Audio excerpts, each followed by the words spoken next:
This is hallowed ground. Here, hundreds of thousands of America's warriors lie buried, many of whom gave the last full measure of their devotion so that the American experiment might endure. Hi, I'm Pete Fensel, and this is In Their Own Words, the story of the American experiment in the words of the people who made it happen.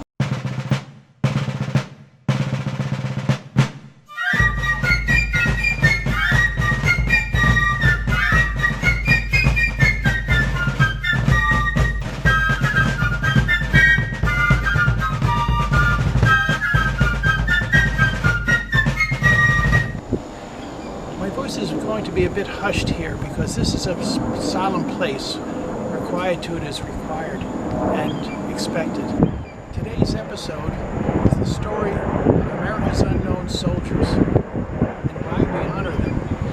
And what better place to tell this story than right here in Arlington Cemetery, where America in solemn gratitude keeps faithful watch over its unknown sons.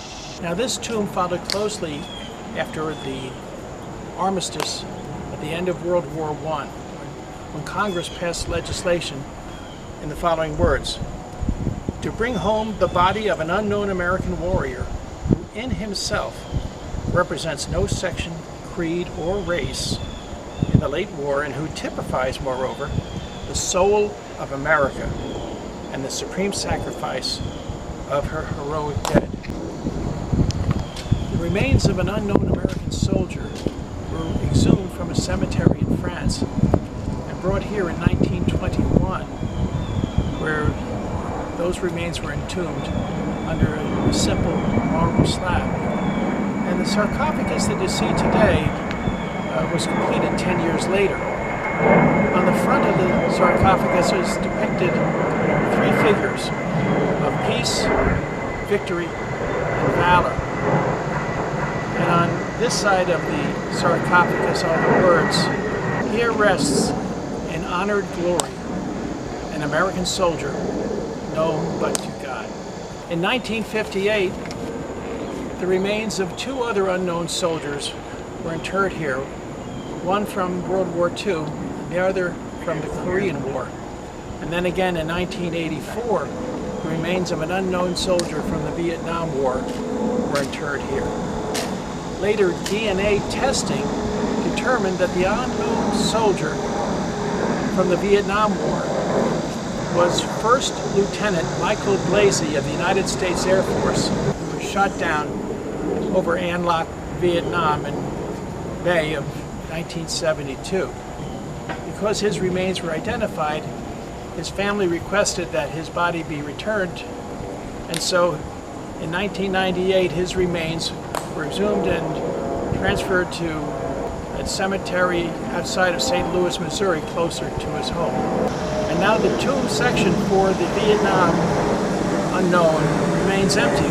Now you'll notice that the sentinel takes 21 steps, turns left, pauses 21 seconds, turns left again, pauses 21 seconds, and then repeats his journey down that black mat path for 21 more steps. The significance of the number 21 being the 21 gun salute, which is the highest honor that can be given to an American soldier. These sentries perform their duties to such a high level of perfection because of their profound respect for our honored dead. With the earthly remains of only 3 unknown soldiers in the tomb of the unknown, one might be tempted to form the belief that the number of unknown soldiers from America's wars are few. And sadly, that's not the case. In the Civil War alone, in the federal cemeteries, over 325,000 Union dead from the battlefields of the Civil War are buried. Of them, almost 150,000 of them are unknown. And the numbers for the Confederates is probably much larger than that. So now we're going to take a short trip over to the tomb of 2,111 unknown Union soldiers from the Civil War. Here we are at the tomb of the 2,111 Civil War unknowns, which is right next to the Custis Lee Mansion here at Arlington. This used to be the rose garden of Mrs. Lee, Mary Lee, and it was dug up for this particular tomb. And there's a big story behind this, and it's a good one. This mansion was the home of Robert E. Lee, who, before the Civil War, was the most respected officer of the U.S. Army. But when the Civil War began, President Lincoln offered command of all Union forces to Robert E. Lee, but he turned him down, saying that he could not raise his sword against his own home state. Virginia had joined the Confederacy, and Lee became the Confederacy's greatest general. The U.S. government seized Lee's mansion and his lands, and in 1864 designated this place as property for burial of deceased Union soldiers under the auspices of the Quartermaster General, General Montgomery Meigs. And this was the origin of Arlington National Cemetery. Now, Meigs was determined to make Robert E. Lee's home uninhabitable forever by burying thousands of Union soldiers right up close against the mansion. And in 1865, he sent work details to battlefields near Washington, particularly to Bull Run, to bring back unburied remains. They came back with the remains of 2,111 unknown Union soldiers. And Meigs had a deep brick-lined circular pit dug 20 feet wide for the skeletal parts of these poor fellows. And he had this sarcophagus emplaced, styled to the biblical description of the Ark of the Covenant, right here in Mary Lee's Rose Garden.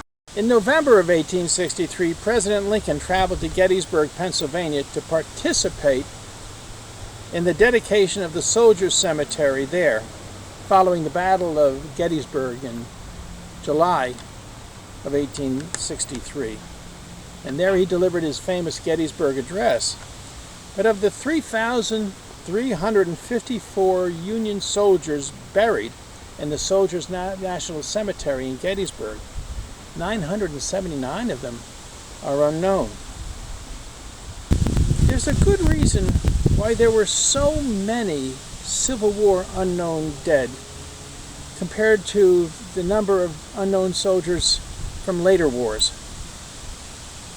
It was not until the eve of World War I that dog tags were adopted and mandatory as identification for soldiers killed in action. But even so, given the effects of modern warfare upon the human body, there are still way too many unidentifiable remains. For example, from the First World War, the cemeteries of France contain the unidentifiable remains of over 4,500 American servicemen. In World War II, we have over 8,500 unidentifiable remains buried in military cemeteries. For the Korean War, there are over 1,300 unidentifiable remains buried in the Punch Bowl National Cemetery in Hawaii. And from the Vietnam War, there's another 1,200 unidentifiable remains buried in the Jefferson Barracks National Cemetery in Missouri. And here in Arlington, we have from the Gulf War 189 unidentifiable remains of U.S. servicemen. To the unknown soldier here at Arlington is not merely for the three who are entombed there, but also for all of America's unknown in their many thousands who are buried from many battlefields near and far. So one need not look hard to find the final resting places of America's unknown soldiers. And there's so many individual unknown soldiers' graves scattered all over the United States. For example, Down in Marthaville, Louisiana, there was a cavalry skirmish there back in 1864, and a young Confederate was separated from his unit, and he went to the Barnhill farm, and he went there to their well to get himself a drink of water, apparently.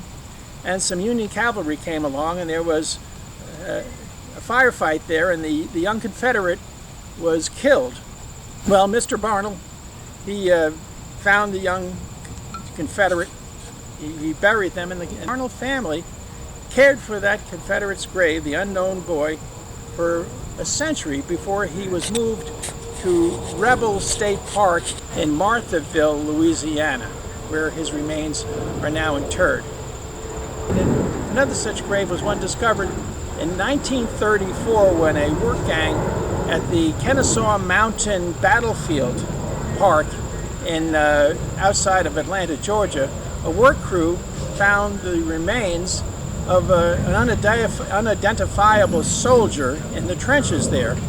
And so they gathered up his remains, provided him with a brand new casket and a brand new grave, and at his burial they covered his casket with both the American Stars and Stripes and the Confederate flag, and buried him right smack dab in between the Union and the Confederate lines from that battle. And there he rests until Judgment Day in that spot. More than 178 Union soldiers are buried in the village burial ground of the little town of Gray, Maine, way up north. And Gray, Maine has the distinction of proportionally providing the most soldiers in the Civil War of any other town in all of the state of Maine. Well, one of the sons of Gray, Maine, a Lieutenant Colley, was killed in the Battle of Cedar Mountain in Virginia in 1862. And his family had arranged to have his remains, his corpse, shipped back up to Maine for burial in the village cemetery. And when the casket arrived up there, there was no body of Lieutenant Colley. Instead, there was the body of a Confederate soldier in his gray uniform. They took compassion upon the young Confederate and his family and interred that unknown Confederate soldier in their own town cemetery alongside their own sons. And they've cared for that grave ever since then. And every Memorial Day, when the graves of the Union war dead are decorated with the flag of the United States, the Confederate flag is placed alongside the grave of that unknown Confederate boy. Now, we've focused ourselves on the Civil War. We've mentioned about the First World War, the Second World War, Korea and Vietnam, and the Gulf War. But we haven't mentioned yet about the Revolutionary War. So we're going to take a field trip now to two places where one can find unknown soldiers from the American Revolution. One place is going to be Washington Square in Philadelphia, Pennsylvania. And the other place is going to be the little village of Tuckahoe, New York in Westchester County. And after we are done with those field trips, we're coming back here to Arlington to close out this episode. So see you after we visit Philadelphia and Tuckahoe. We've headed north from Mary Lee's Rose Garden down in Arlington, and now we're here in Philadelphia, Pennsylvania in Washington Square Park, and here at the tomb to the Revolutionary War unknown soldier of Washington's army. Now, this entire park used to be a potter's field where poor people were buried in mass graves. But during the Revolutionary War, this became a military cemetery with thousands of men from Washington's army, men who died both from battle wounds and from sickness. Now, in the 1950s, the businesses surrounding this square and the government formed a commission to improve the park and to create this monument. And they exhumed several bodies of Continental soldiers in order to make this memorial to the unknown, because all of them were in a mass grave and nobody was identifiable. Well, of those remains, they picked one fella who was about 20 years old, and he was a big guy, and he had a plow wound in his skull that is basically a crease wound from a bullet, which probably is not the thing that killed him. But it might suggest to us just how this poor fellow lost his life. In any event, he was buried in a shroud and a casket, which might indicate that he had others who regarded him and respected him. The inscription on the top of the tomb in which this fellow rests is, "Beneath this stone rests a soldier of Washington's army who died to give you liberty." And up on the wall here, up behind Washington's statue, you can see the inscription, "Freedom is a light for which many men have died in darkness." So I think it's a good idea if you take a moment and chew on that a little bit. And so we're going to continue our road trip further north to Tuckahoe, New York, for Tuckahoe's unknown soldier of the American Revolution. So this land here was no man's land. This is the place where most of the skirmishes happened during the Revolutionary War between the Redcoats and Hessians and local militia. And it's very possible that the young fella that we're going to be talking about very soon lost his life, the young teenage boy who is the unknown soldier of Tuckahoe. So let's go down Winter Hill Road to the foot of the hill where all the bodies were found during construction excavations. Here we are down at the foot of Winter Hill Road and Main Street in Tuckahoe. Behind me is the World War I monument memorializing the men of Tuckahoe and Eastchester who gave their lives in the First World War. This area around this monument, all around here, was where the 20 bodies of militia from the Revolutionary War were discovered in excavations of 1908. It's also the place where in 1922 one more body was located, and this was the body of a teenage boy around 14 years old or so who was shot dead during a skirmish, probably up the hill, up Winter Hill Road up there by the Ward House, where we had that big stone at that skirmish point, because that's where many skirmishes were had with the Redcoats. Now that young fellow, nobody knew who he was. I would imagine that during the war, the families who were local where these folks came from, where these men came from, they would know where their loved ones were buried, but over the passage of time, their identities were lost to history. And so even that young fella whose lone body was discovered right over here, nobody knows who he was. So in 1923, a year later, they had an enormous celebration here, the biggest event that ever happened in the village of Tuckahoe, New York. President Warren Harding sent his own letter of greetings. General John Pershing sent members of his staff here with a ceremonial wreath. They had dignitaries from the state, the county, and local organizations. Every single civic organization and all the school kids from all over and thousands of other people all came here to Tuckahoe to honor this young fella, the unknown soldier of Tuckahoe, who lost his life fighting for the independence of the United States. But they didn't have any understanding at that point in time of where exactly they were going to bury the poor fellow. So they put him in a vault in the basement of Village Hall and kept it there for over a decade. And then when they came looking for it, the casket was gone. They lost his body. And so the poor unknown soldier of Tuckahoe, who should be lying here in solemn honor, is probably the most unknown of the unknown soldiers of the American Republic. Now let's go back to Arlington Cemetery to finish our episode. We're now on the portico of the Custis Lee Mansion at Arlington Cemetery again. And the view here is so magnificent that I thought it best to get out of the picture and let you have a good look at the view from here. And what you can see just to the right of the flagpole is the Lincoln Memorial. And then to the right of that is the Washington Monument. And then to the right of that is the U.S. Capitol. And then to the right of that is the Jefferson Memorial. And then down the slope of this hill are the thousands upon thousands of final resting places of America's honored war dead. And so I'm going to leave you with this question. Why do we honor America's dead warriors with such intensity and care? allow me to offer a possible answer to that question. And the answer lies in the Battle of the Alamo back in March of 1836. And after the battle, when all 189 defenders of the Alamo were dead, Mexican General Santa Anna ordered that all of their bodies be burned and their ashes scattered. He was afraid that their corpses and their graves would endanger his tyrannical rule, that they would become shrines, places of inspiration, sacred ground, motivating others to fight for Texan independence. And he was right. Tyrants always fear the stout heart, the faithful soul, and the ability of example to instill courage, fortitude, and grim determination for the worthy cause.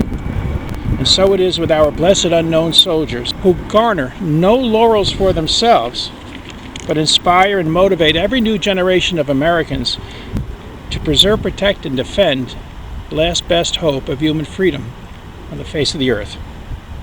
That's our episode for today. Thank you for watching. God bless you.